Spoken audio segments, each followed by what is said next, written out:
now we learn about how we periodize the events happened in the past.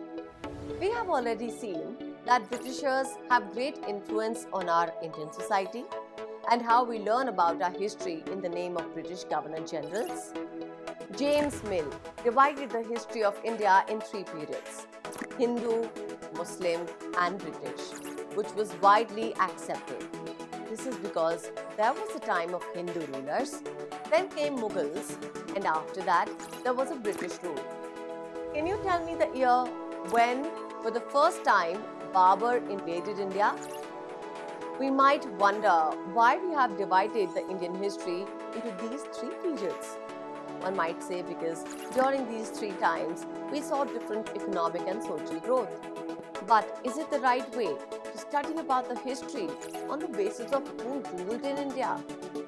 We've always heard that during a particular king's reign, how kingdom was different, what kind of taxes people were paying, and what kind of clothes they used to wear, what kind of infrastructure was there. You must have visited many historic monuments. Can you tell me which one is your favorite and why? The period of Mughal invasion tells us a different story. We have always learned about the glorification of different Mughal kings, how they shaped current infrastructure of the country. It is also believed that they brought Parda system in India, which was later adopted by the Hindus also.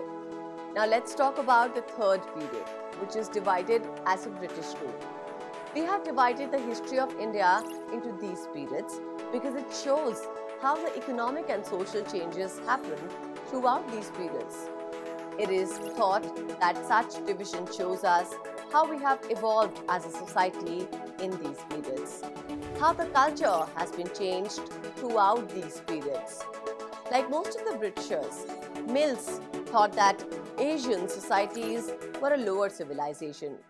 They did not have sense of culture, civilization.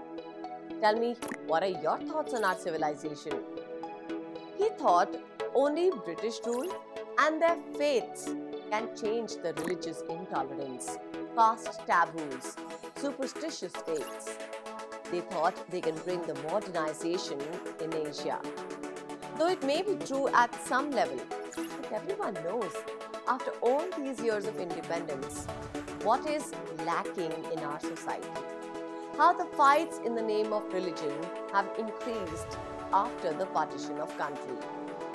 Mills thought only British could somehow bring the sense of living, like a high-class society, a poised sense of nature among Indians.